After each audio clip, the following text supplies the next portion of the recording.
La sortie éminente du gouvernement. Madame Judith Toulouka Souminoa, à cause de la reconduite, ou bien on aura un gouvernement d'union nationale. Tozo Pandasiko Teke.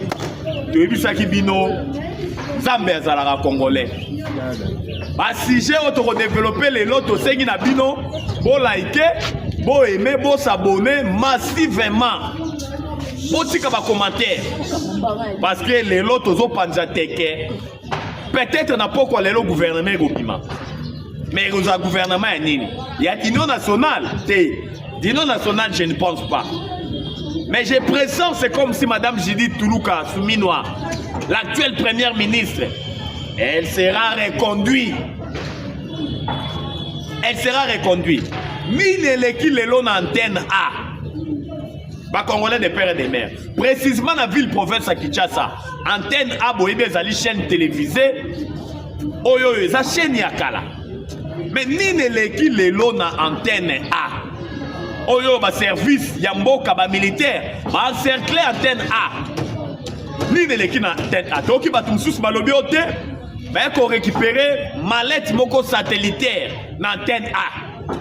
Mais ni ne leki na antenne A lelo.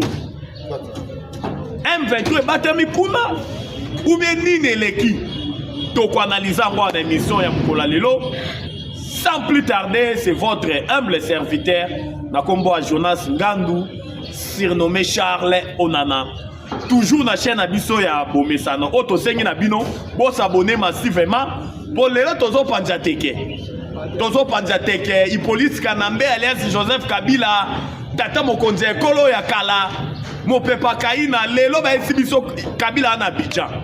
Akeko sala nini na Abidjan? Hippolyte Kanambe Mopepa Kaina. Ba projet ba plan nyonso sala ki na maye wo. Toko analyser ngwa na émission ya Mukola Lelo. Bonjour, bonsoir, cela dépend de l'heure à laquelle vous êtes en train de suivre notre émission Oyo. Ba actualité zali ya makasi. Po tolingito panjateke. Yango to sengi na bandeko nyonso bo partager émission, bo s'abonner massivement, bo tikala na ba etandokie po tolobaka, po na bolingo ya Congo to kokanga monoko te, car le Congo c'est le pays de nos aïeux, le Congo c'est notre dénominateur commun. To botama ba congolais, to kokufa ba congolais. Boyebi ke mukole uti koleka, kuna na mboka Qatar na ville ya Doha, le gouvernement la délégation gouvernementale qui conduite par l'actuel ministre de l'Intérieur Nakombo ya Chabani. Tout le monde qui peut délégation rwandaise, ministre de l'Intérieur rwandais. Azalaki na ba supplétif na bango to bengi le M23 et sika wapi babanda ki ko solola na gouvernement kuna na Qatar na ville ya Doha. Asinyaki o ba bengi le déclaration des principes. Déclaration des principes pour l'Inga qui est balisé chemin pour na komema biso maintenant na accord de paix définitif entre les gouvernements et les terroristes du M23. Mais tout le monde a déclaration de principe pour M23 senga qui va mesurer ba geste à bonne foi. Na ba geste à bonne foi au M23 senga qui M23 senga qui va libérer 700 prisonniers. Je dis bien 700 prisonniers au M23 senga qui que le gouvernement il faut libérer. Mais les Congolais de père et de mère, ce que le Taliban combo M23 sengi va libérer. D'après les informations de notre possession, Balobitangu va yeli Fachi. Ba combo M23 sengi va libérer. O bazé carcéré dans la prison nyonso ya Congo, o bazalaki na lié na banyangala kata la M23. Balobi Fachi tango Taliban combo wana Abouaka qui même liste wana. Je dis bien 700 prisonniers. Bamwanga Tchouchou. Oyazala bakare minier. Kuna na Rubaya na Nord Kivu. Oyeko zwa banani ba Yav. Oyazala ke Ruchuru centre Kweya. Général Yav. Ba figure moko vous n'aurez même pas l'idée.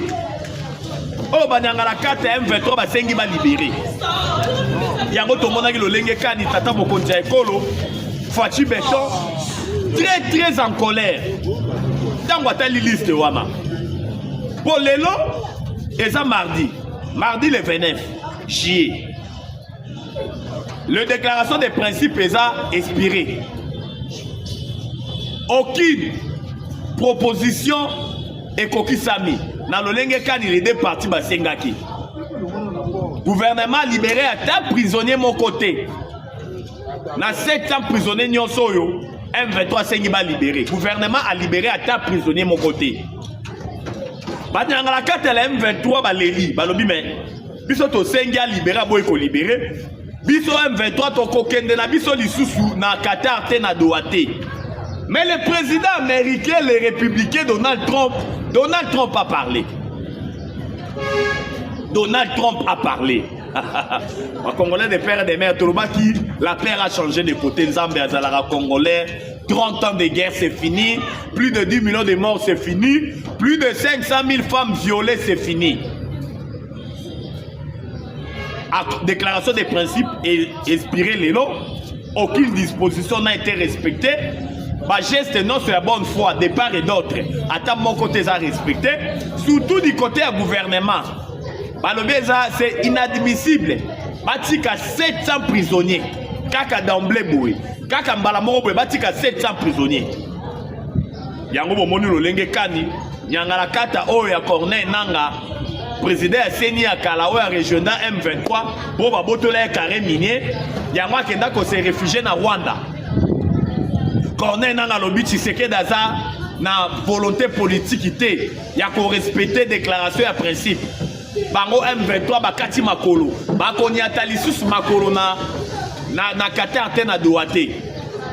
Parce que gouvernement congolais wana maloba ya Corneille Nanga parce que gouvernement congolais azali ko déployer ba militaire matin midi soir.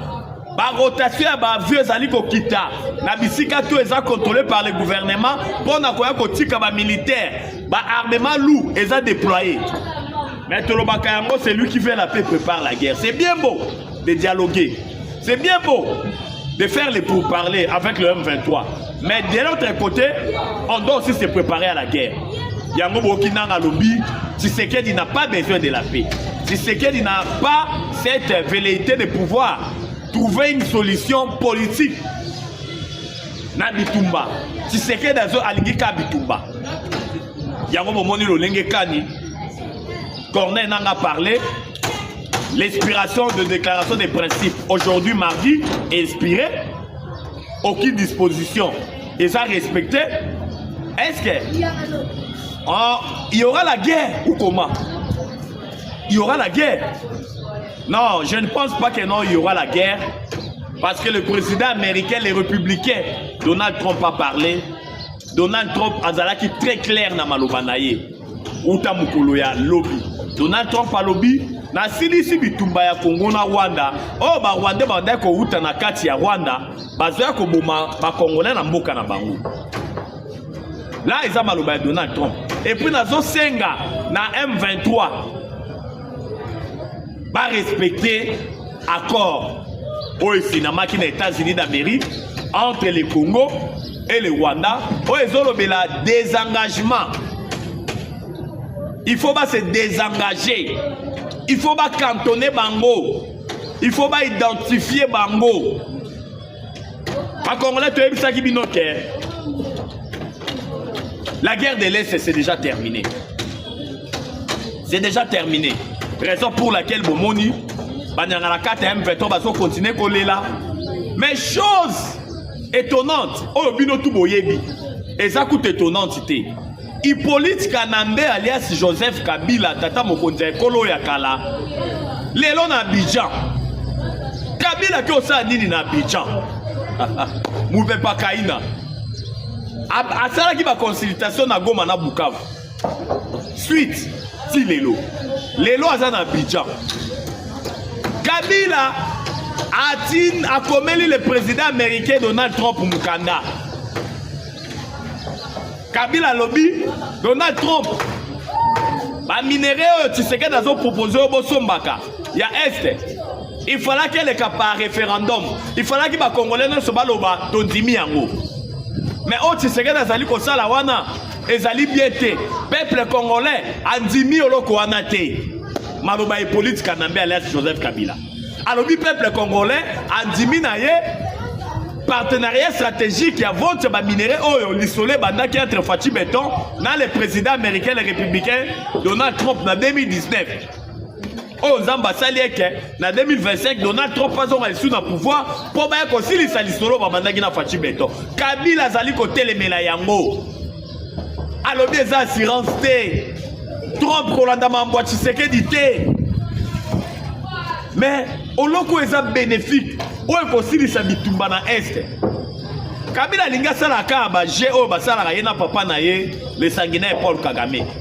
Ya ko boma ba congolais, ya ko luka coûte que coûte ko balkaniser est ya mboka na biso. Bomoni rapport ya Nations Unies bimi ba congolais de père et de mère. Même l'accord de paix qui a été signé aux États-Unis d'Amérique entre le Congo et le Rwanda. Ba Rwanda ba signé en sous pression américaine. Mais idée na bango ezalaki ba gérer nord na sud Kivu d'une manière autonome. Eza maloba o ba tie M23 na munoko. Rapport ya Nations Unies lobby très bien lobby que ba accord tout est signé ezalaki na vision ya Rwanda te.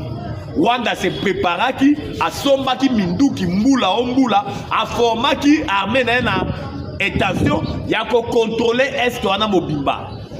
Ya ko ebisa na M23 bozo yango bo pesa yango biso to gérer yango banda bambula. L'accord de paix c'est du poudre rosé wana taliban moté.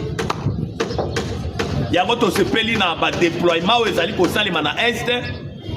Oyo bandeko bazali ko informer biso na ba ligne de front nyonso de commandos, de militaires et FARDC bien équipés, je dis bien équipés, ba tindi bango na ba ligne de front nyonso tout. On doit se préparer à la guerre. C'est ça. Oui, c'est bien beau. Donc le Bakeno, les Américains vont se poser bitubesili. Oui. Bon, bangonde bazali ba terre. Il y a déstabilisation est dans le cannabis. Mais les soldats américains ba roya ko bundate. Na est. Ils ont faire des scènes de roya ko bunda. Donc c'est pas la présence ya ba Black Water. Black Water ezali paramilitaire ou ezali ko kamba mais pas ya Eric Prince. Eric Prince azali nani? C'est un Américain, c'est un multimilliardaire américain. Ou azali proche à Donald Trump. Azana ba société na paramilitaire. Le lenge moko to mona kana mboka ya Russie et pas ya Poutine kuno ba bengaka Wagner. Blackwater ezali ma ya moindo na lingala. O ezali kokamba me pas Eric Prince. O Fachi Beton na gouvernement. To China bango mokolo to signé. Paramilitaire wana yende mutakoya azali déjà ko se déployer na est. Akoya ko sécuriser ba minerai ya nord ya sud Kivu si na Ituri. C'est un contrat au calamité va vous rendre un officiel. Beaucoup de monde a été na binonio surtout. Parce que la guerre de l'Est, ça constitue une pierre d'achoppement pour le développement de notre pays. Il n'y a jamais le développement là où il y a la guerre. Donc le développement n'est et c'est comme Bezali. Le chef de l'État Fachi Beton au four et au moulin pour mettre un terme. Nabitumba est bomisi ba Congomani il y a de cela 30 ans. Oyo politique Kanambe alias Joseph Kabila. O tozo benge mikolo mupe pa kaina. A komi ko tambola partout. Parce qu'à comprendre que ba plan na nyonso a échoué, ya nkuku ebimi na poissa. Ya ngo bomoni panique totale et pas ya Joseph Kabila o to bengi Hippolyte Kanambe. Ba Congolais de père et de mère. Dossier Constant Moutamba lobby déjà. 3 juges malades. Oh, procès Kozala, oui ou non? Bon partager mission, bon aimer, bon liker, bon partager mission. Ben information, bon on la chaîne à biso. Bon qu'on nulle part ailleurs parce que nous sommes des communicateurs et investigation. 3 juges, Babeli Mbalamoko, Limoto Zalaki des juges. Mais où t'as mon ya dimanche, parce qu'on va prendre que le 3e juge vient aussi de tomber malade. Balié si bango mwambate. Et ça moutouna la zali kotuna. Balié mwambate. Balié poisonté. Toboyi biloko et salemaka et pas ya juge yani. Na procès à 100 jours. Oh ya Vital Kamerhe Lwaka Ningi Kingi. Tango azalaki directeur ya cabinet ya chef de l'État. Tomoï et se reproduire les sous-sous. Ba empoisonné les 3 juges bazalaki na cour ya cassation na procès à Constant Moutamba. Tomoï loko anéa. Toza na mauvais souvenir ya empoisonnement ya juge Yani. Na procès à 100 jours au Vital Kamere à Kangamaka. Pourquoi? Liboso zalaki des juges babelaki. Les gens vont prendre un biso ou ta week-end. Le 3e juge aussi vient de tomber malade. Est-ce que demain, pour assister à procès, pour diriger le procès, prochainement, et amis tout il faut tout tourner. Ici tout aux alliés. Dans le but, pour partager mission, pour liker, pour commenter, pour aimer, pour tous les les 3 juges malades. Dossier Constant Moutamba. Souci d'ambition va se rétablir. Pour la émission précédente, Tosenga qui n'a bango baleka va diagnostiquer bango. Tosenga qui va diagnostiquer ba juge parce que Kobela mbala moko tous les 3 juges. Mabe zalaki déjà mabe kotaki. Et puis c'était ba juge oyoyo. Dans le procès bandaki, dans le parti avocat Moutamba va soulever une exception que un uniforme ezalaki déjà mabé parce que Mibeko Yamboka ezalaki violé en commençant par l'Assemblée nationale ezali kokambama et pas Vital Kamere Luaka Ningi Kingi a violé déjà article 121 de la Constitution et le bien quand il fallait que ça les par un militaire secret mais Kamere a violé qui Yambo. Caméra violaki. Pas procédure non ce zalaki violé.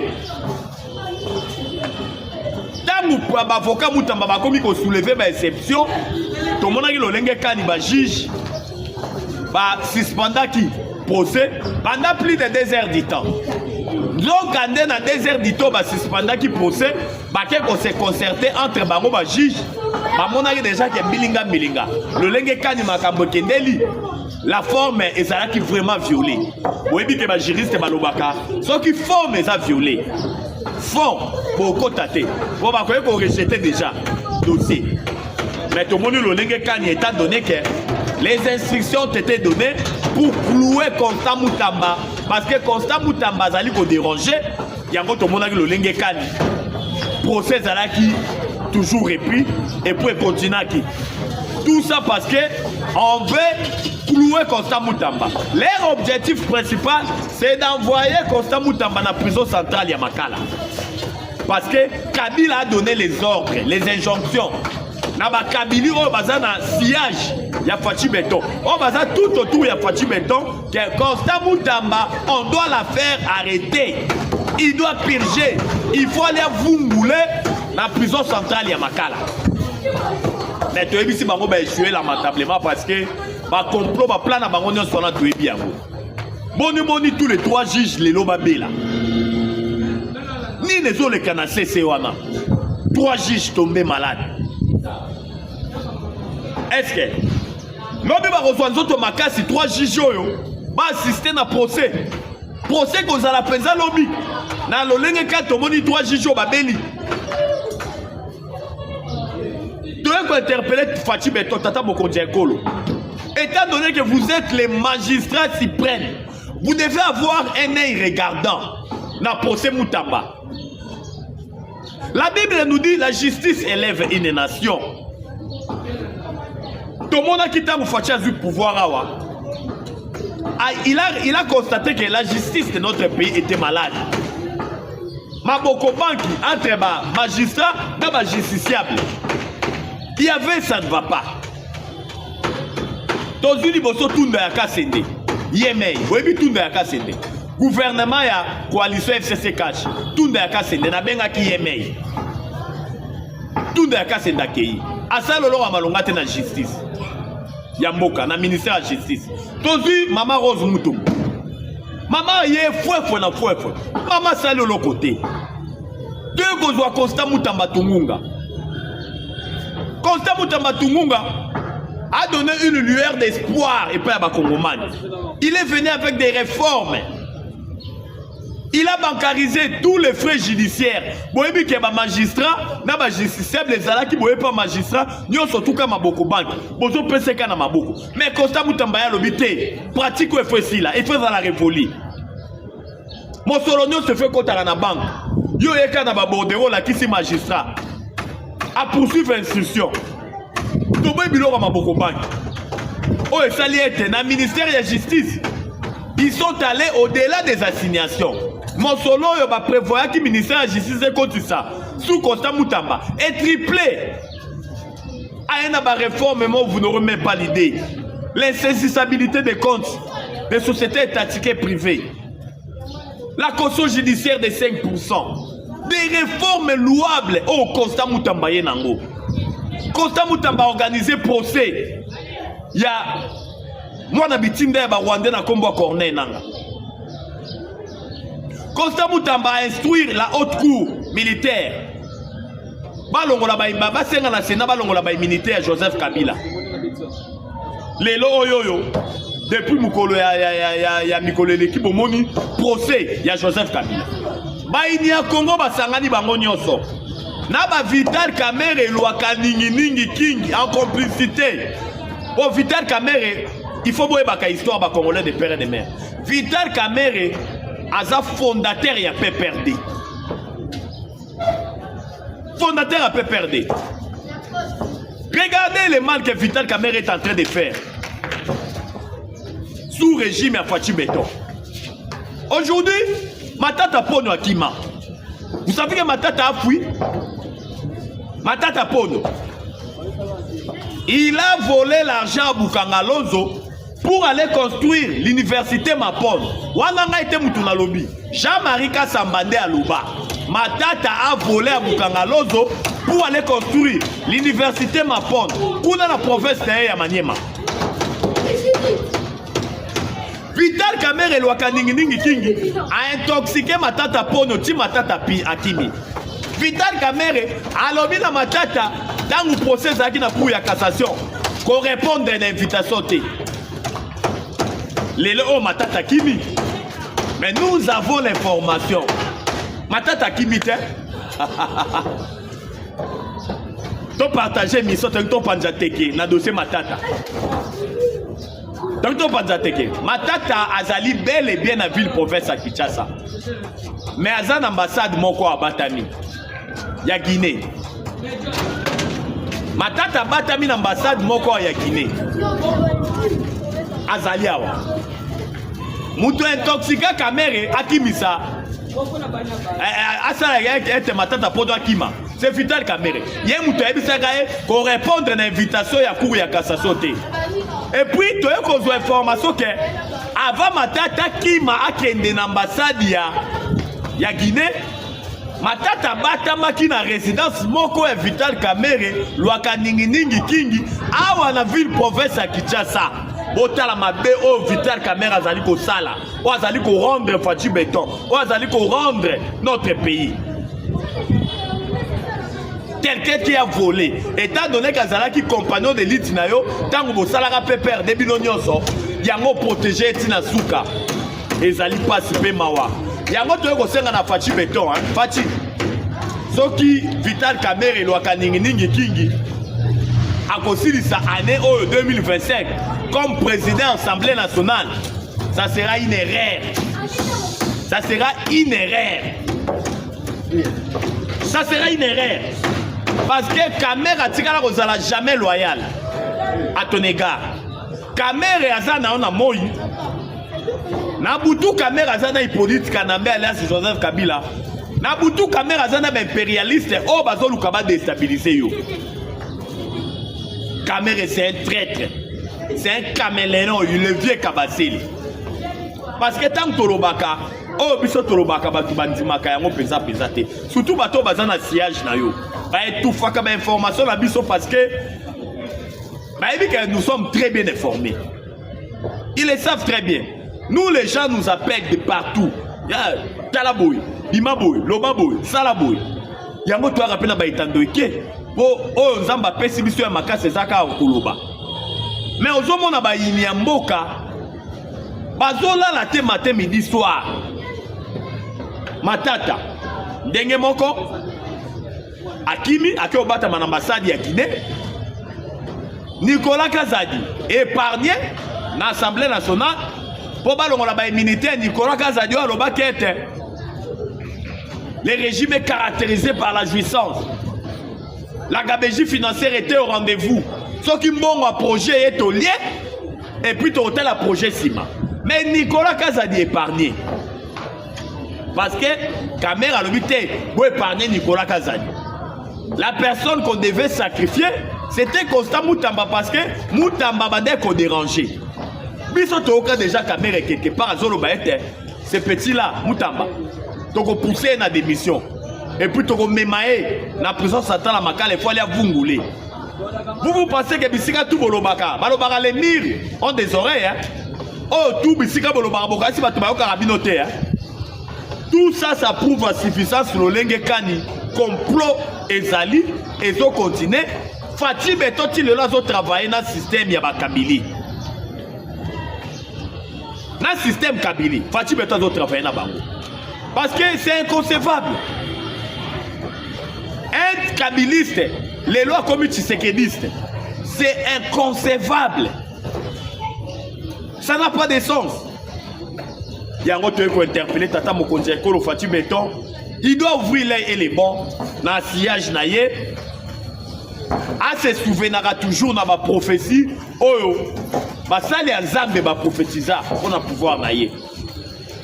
Na rappelle qu'il y a toujours dans la prophétie à Mohamed Sanogo, un prophète ivoirien, au Alobate, Zambazona Kisangay Tshisekedi, président Moko de la République démocratique du Congo, Nyamalia Galide Soazaka na l'idée sous Akeba. Ton entourage, par là Mohamed Sanogo, le prophète ivoirien Alobanini, Tshisekedi Akeba l'entourage. Chit n'a pas eu entourage. Le prophète de la nation, malgré malobébélé pas le bakeko kisamaka.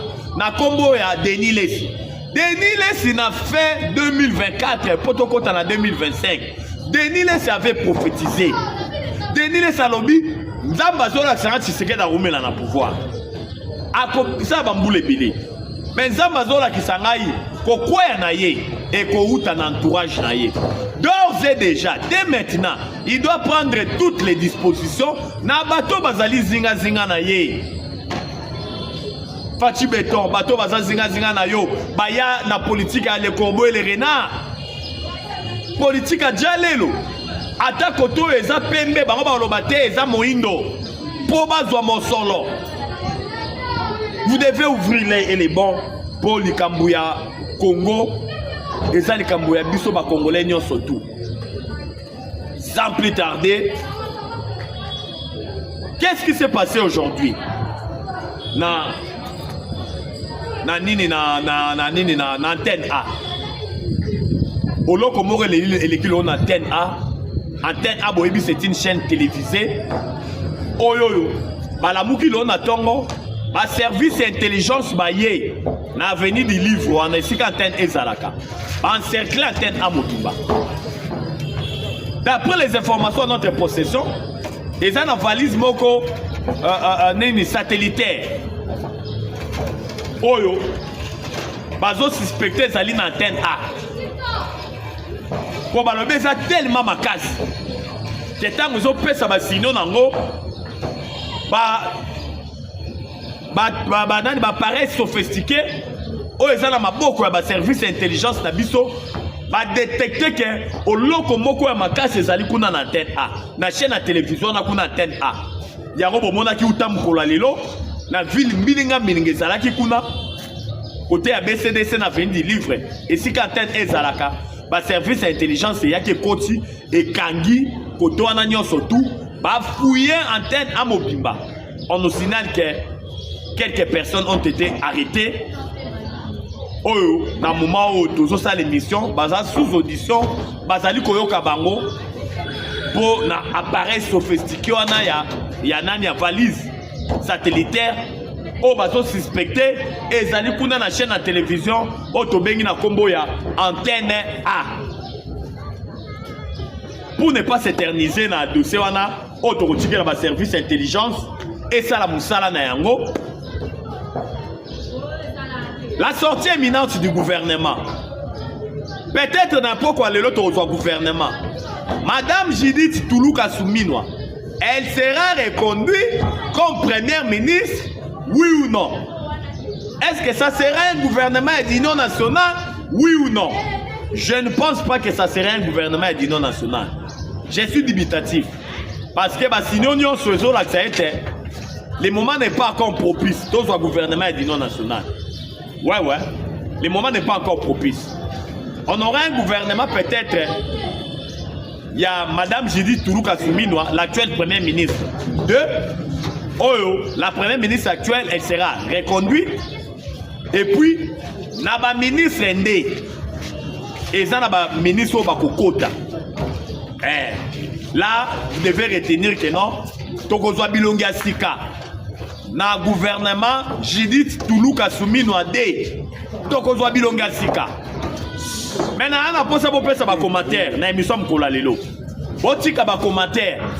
Na ba ministre, oh ya gouvernement ya Madame Judith Toulouka Souminoa. Ba ministre nini basali musala kitoko. Oh yo bino ba Congolais de père et de mère. Bisika bozali kolanda biso na ba etandoike. Botika ba kombo na bango. Bono ba te ministre tel. Yeso ki ba reconduire ye ça va. Oh bo asala ki musala te bolongola ye. Oh bo ba reconduire ye. Boti de la biso ata kombo ya 5 ministres kaka. Oh ba sali musala kitoko. Oh bozo senga bino ba Congolais de père et de mère bazala reconduire. Pour même Bible lobaka. La voix du peuple c'est la voix de Dieu. Bazala reconduire. Sauf imprévu. Sauf que gouvernement et bimi le lote. Semaine est aussi la té. Et tikalika na babilo kwa mike. Oui, bien que tata mon côté école Fati Béton. Conseil des ministres vendredi passé. Ayebisaki déjà ma ministre à lobby. Bonne chance. Lélo conseil des ministres Yasuka. Na pesi bino so bonne chance bino tout ma ministre. Poser la gouvernement na mikolo ezali koya. Oh kombo na ekozala. C'est bon. Oh pe kombo na ezali te amona yango kaka normal. Wana ezalaki bon maloba ya Fati Béton. Le chef de l'État, il y a qui ça déjà que Nicole Tikali, Nicole Zalikoya, on aurait un gouvernement. Oh yo yo, Bilongi Moussou Sekozonga, Moussou Sekozonga te, gouvernement oh yo yo. Premier ministre Nabiso, je pressens que l'actuel premier ministre sera reconduit. Mais à ma cas, si tu es baquet, on aura un gouvernement d'union nationale, mais pas aujourd'hui. Parce qu'il y aura un dialogue inter-congolais. Tombeki qu'on a de l'information, il y aura un dialogue inter-congolais dans ces pays. Mais pas dialogue où basango organisé, bato bazali kolata soutane. Parce que on peut accepter tout. Pas le deuxième dialogue inter-congolais. Oh kokamba mana basango na NCC jamais. Là jamais on ne peut pas accepter ça. Parce que bato bazola ta soutane to bengi basango ba chole ba mbongo. Baza bato bazali ko rouler pour les impérialistes. Batamboli partout batamboli wana. Ba voyage tout basali bazui mbongo na apesi ba mbongo. Na na mande ko financer ba hôtel. Na na mande ko financer enveloppe na bango. Bazui mbongo ebele na bisika tout batamboli. Baza redevable, je dis bien. Basango na SCC baza redevable na bato ba pesi bango mosolo. Nani apesi ba pesi bango mosolo partout. Yango biso tozali kosenga ouais. On peut dialoguer mais pas vendre notre pays. On peut dialoguer mais pas sous la houlette ya basango. Là on ne peut pas accepter. On ne peut pas accepter. Yango tozali kosenga na tata mokonzi ekolo Fati Béton. Vous devez ouvrir l'œil et les bons. Parce que oh basango bazali kosala. Tolobaka yango matin midi soir que basango bazalaka jamais ba politique ce sont des politiciens. Oh balataka ba casquette ya ba politique. Landa bango na malobo ko comprendre que batikala oza jamais na biso. Les faiseurs des généraux Frak Tumba, c'est lui qui chichote. Na lito ya tata mokonzi ekolo Fati Béton. Toujours bazali koyokaye. Les généraux Chiwewe, toujours sous audition. Azo révélé qu'a toujours ma vérité. Na week-end, oh, ba Congolais de père et de mère. week-end passé, 2 colonels ont été arrêtés. Je dis bien, 2 colonels, le week-end passé, ont été arrêtés. Un général, interpellé mais relaxé. Il y a ma garde républicaine. Les Congolais de père et de mère, Singama Tembele. Singayama Tembele. Complot Zalaki tellement mounene, vous n'aurez même pas l'idée. Complot Zalaki mounene. Balingaki balukane raccourci. Batali keko mema bitumba kolongola bitumba na est. Kokoti santi na ville province à Kinshasa kolongola Fachi Beto ba okokate. Notre armée est en train de monter en puissance malgré la traîtrise et l'infiltration. Tout le raccourci, raccourci Zani. Il faut faire un coup d'état. Il faut corrompre les officiers supérieurs. 2 colonels le week-end ont été arrêtés. Oh, bah, prendre c'est l'ancien chef d'état-major, le général Chouewe. Oh, Tilelo, ma service d'intelligence Bazali Koyokaye. Il y a un autre conclure que plusieurs officiers supérieurs basala pacte du sang. Naï police Kanambe alias Joseph Kabila. Ouais, c'est ça la vraie information. Parce que les officiers supérieurs ont été incarcérés. Mingi ba voué. Que to melana na Joseph Kabila makila. To kozala loyal na ye mbalo mbala libela na libela. Pacte du sang. Yango tozali kosenga na bino. Ba Congolais de père et de mère. Oyo ezali kambo mabele. Oyo ezali kambo mabele. Joseph Kabila Moupepakaï na lelo na Abidjan. Ba plan na nyonso a échoué. Mutu moko abengi biso alobi na Abidjan ayaki depuis lobi mais réunion moko esalimaki. Kabila zo lela alobi na yebite oloni na kosala. Na financer ba mobondo awawa. Ba mobondo pour ba déstabiliser Maluku. Ba même insécurité tina ville province à Kinshasa. Ba kinois kinoise ba ina Fachi Beton mais esimbité. Boyebi ke mobondo mutu azo financer ba mobondo ezali Joseph Kabila Kabange. C'est lui qui finance les mobondo. L'objectif principal est ça qu'on met ma insécurité dans la ville province à Kinshasa. Mais il a encore échoué. Kabila est allé à l'est pour congoliser. Je dis bien, visite comment la présence à Kabila na Goma na Bukavu, c'était pour congoliser Bitumbawana. Kolobake Kagame ofanda oza mamba ba congolais ngayo na ye pa ya ba M23. Yango bokara na discours ya Hippolyte Kanambe alias Joseph Kabila koloba ete o M23 zali kosala eza aspiration ya peuple congolais. Un groupe terroriste créé par les Rwandais pour la cause ya ba Rwandais. Yo tata mokonzi ya kolo ya kala. Au dirigeant Congo la chance loko pamba Congo epesi yo nyonso mais obimi Congo multimilliardaire pona koloba ete ndenge M23 zali ko boma batu kokunda batu vivants. On est en train de quoi d'enterrer des gens vivants. Bisuko M23 zali ko contrôler. Botala wa M23 tu ko instaurer militaire na 1000 francs. Bapara nyonso baza na parti sous contrôle na bango. Il faut basomba bulletin na 1000 francs obligatoire. Tomoni même UNICEF a télémeli yango. Tomoni ba organisation belé télémeli yango. Donc tu sens que un régime ya ba terroriste o ba yeko sala pona cause ya ba Rwandais. Yango tomoni lo ndenge kani malgré nyonso tout basali wana. Mais Kabila komi na suka. Kabila lelo na Abidjan kolela na kolela mukanda tindela ki Donald Trump koloba ete partenariat ba minéraux lingo sala na Congo ko sala yango te. Il fallait que ele kana référendum. Donald Trump alobi longwa na ebioté. Na nazo solola na président actuel yende mutu azo diriger Congo. Kotoyo otindi mosolo au financer, au corrompre les officiers supérieurs pour ma Fachi Beton. Parce que l'objectif principal, c'était pour tuer Fachi Beton.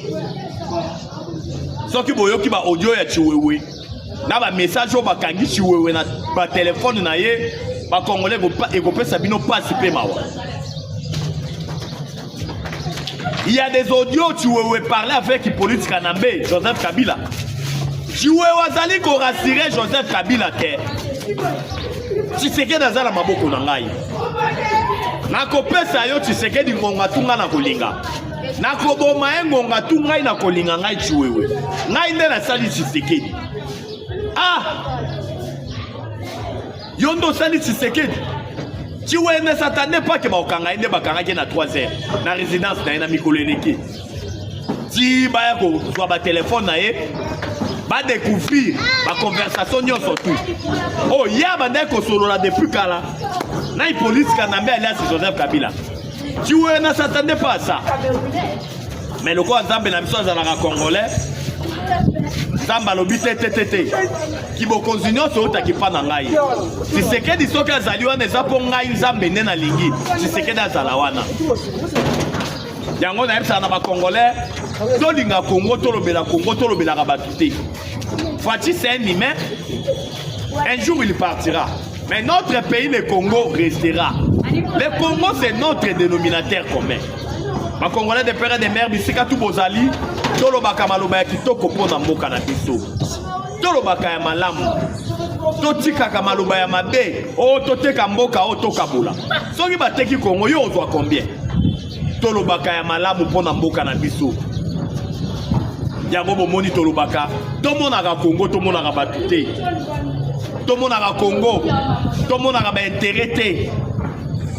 Mais toyaka toujours ko interpeller tata mokonzi ya ekolo Fachi Beton ya kofungola misu. Ya ko diriger Congo comme un chef de l'État. Dans la politique, il n'y a pas d'état d'âme. La politique c'est au senga, au sala boy sala yango. Poto mona kibokonzi tolobaka yango eza ko intoxiquer tata mokonzi ya ekolo te. Le pouvoir est fandara na makila. Mais na makila ya bato bazoya pona ko se comploter pona mboka. Pona ko luka mabe eya na mboka. Tomona même Nzambe abenga roi David. Roi David, Nzambe abenga roi David. L'homme selon mon cœur. Roi David. Mais si on a l'histoire ya roi David a beaucoup tué. Maboko na esimbaki makila mingi. Roi David a fani na kati ya ndaku na palais na ye. Atali bona fenêtre amoni mwana mwasi azo sukola na ndaku misusu.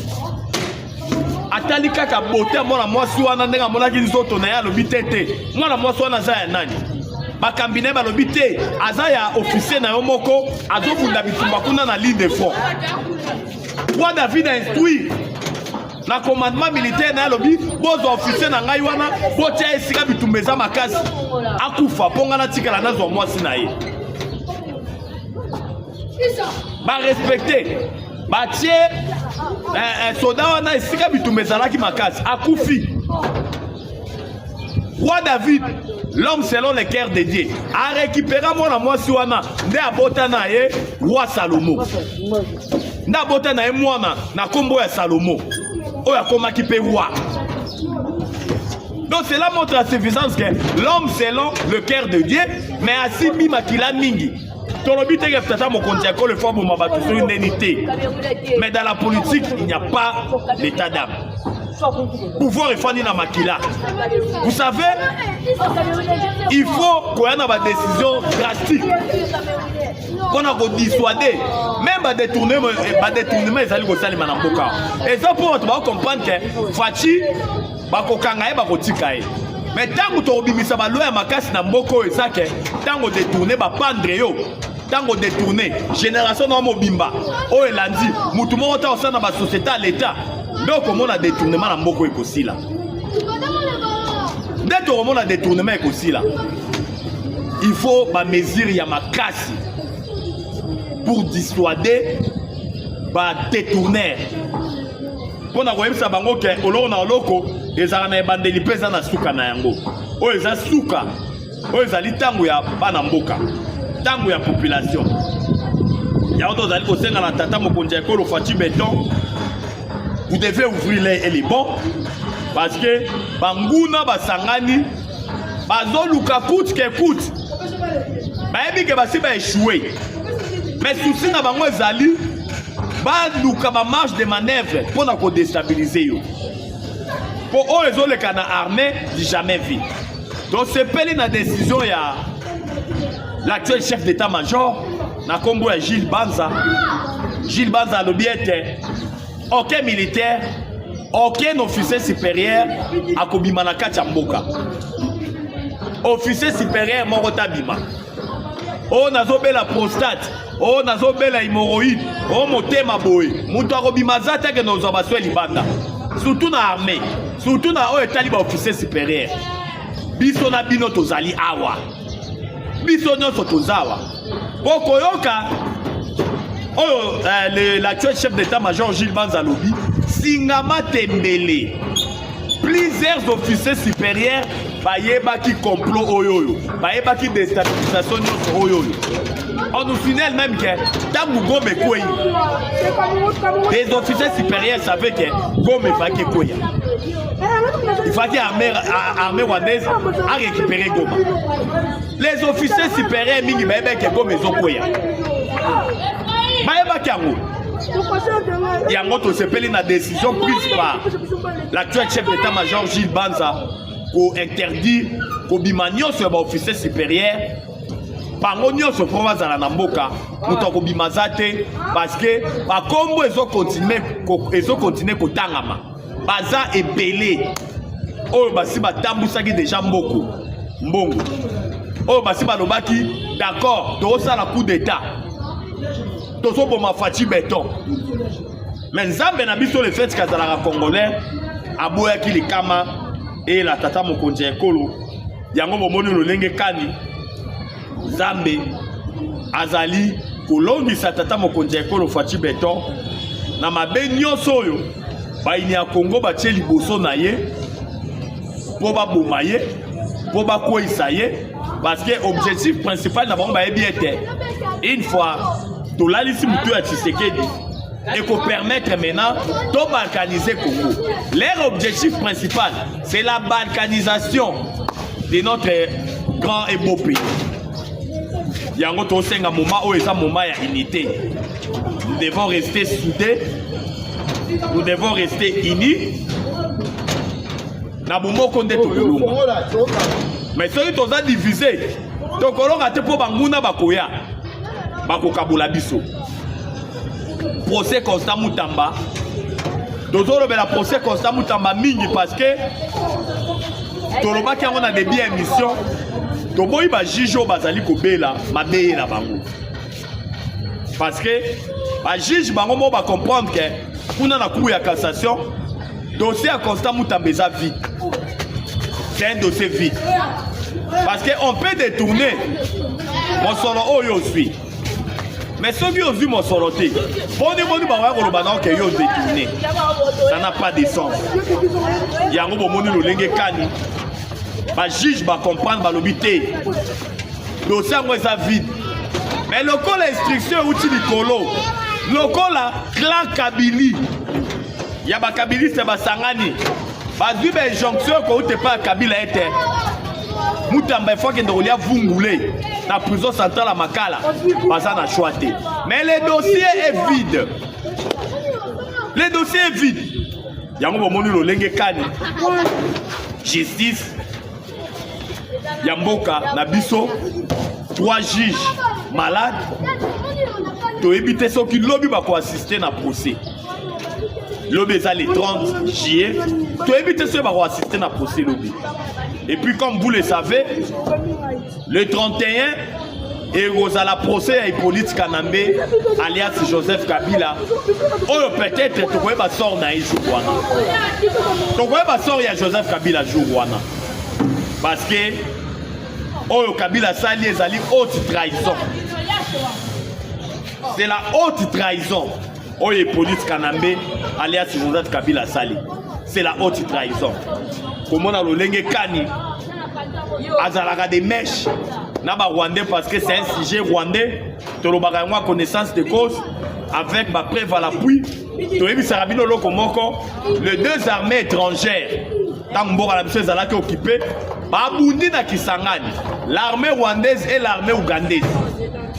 La guerre de 6 jours au Boyokaka tango ya RCD Goma. L'armée rwandaise oyo ezalaki soutenir Jean-Pierre Bemba na l'armée ougandaise oyo ezalaki soutenir Jean-Pierre Bemba na armée rwandaise oyo ezalaki soutenir RCD Goma basafrontana na ville ya Kisangani. Plus de 2000 Congolais ont été tués, abattus. Parce qu'ils avaient utilisé l'artillerie lourde. Ils ont utilisé Miamanduki ya Minene. Oye boma ba dona biso Kisangani. Pendant 6 jours, la guerre de 6 jours. Mais tango e kokoma, tango ya Joseph Kabila komike, to funda Rwanda na Uganda. Oui, que Joseph Kabila épargna ba Rwanda. Parce que ça la Rwanda. Aboye ko funda Rwanda. Mais a funda kaka Uganda. Kabila funda kaka Uganda. Yango bomonaka tangu to fundi Uganda na ba instance judiciaire internationaux. Uganda futa biso mbongo. Alobaki a futa biso 325 millions. Yango déjà origine ya mbongo balobi Constant Mutamba détourné. Pour mbongo wana objectif principal ya mbongo Uganda futa biso na bitumba o babundana ba Rwanda pendant 6 jours kuna na ville ya Kisangani. Objectif principal ezalaki d'abord il fallait pour indemniser bando na biso Kisangani ba perda bana ba papa ba perda bana ba perda ba papa maman. Moi, soit perdu Mobali. Il y a eu plus de 3000. Il y avait eu plus de 2000 Congolais. Oh, Bakoufa, na bitumba 6 jours wana. Oh, armée rwandaise na ougandaise babunda na Kisangani. Neta Ouganda futi biso mosolo ando se faka futa biso lokola 325 millions. Mais a futa yango penyo so tout une partie en bon walande. Ministère ya justice et juge qui bon batonga prison munene na ville ya Kisangani. Yango bomoni mosolo wana bazali koloba 19 millions o balobi ke Constant Mutamba détourna. Il faut te baka provenance ya esika mosolo wana euta na mosolo oyo ba Uganda ba pesa pona indemnisation ya ba victime ya guerre ya 6 jours oyo bakunda entre les deux armées. Mais pourquoi pas te foutre ba Uganda? Et pourquoi pas te foutre dans Rwandais? Pour ça qu'il y a des armées étrangères, oh bah qui parlent mboka na biso tangwana, babunda na Kisangani, il faut qu'il te funda armée rwandaise, te funda na armée ougandaise. Ba gouvernement la baron respectif, donc il y a la baron à procès de telle enceinte que ba la culpabilité na baron et puis ba fouta biso. Mais te funda kaka ba banani to funda kaka l'armée ougandaise. Gouvernement ougandais ya Museveni de Putin Mbongo oh le loba bi ke Constant Mutamba détourna ezali pas pe mawa mais pona lelo to sukia wa tokoel lobby pour la samno lo lenge kani mboka elala ke la mukaki parce que to loba pona bolingo ya Congo to kanga mnokote numéro na biso ezali plus 243 89 77 525 44 plus 243 89 77 525 44. La patrie ou la vie. La patrie ou la vie. La patrie ou la vie. Ou la vie, nous vaincrons. Je dis et je vous remercie. Ciao. À la prochaine.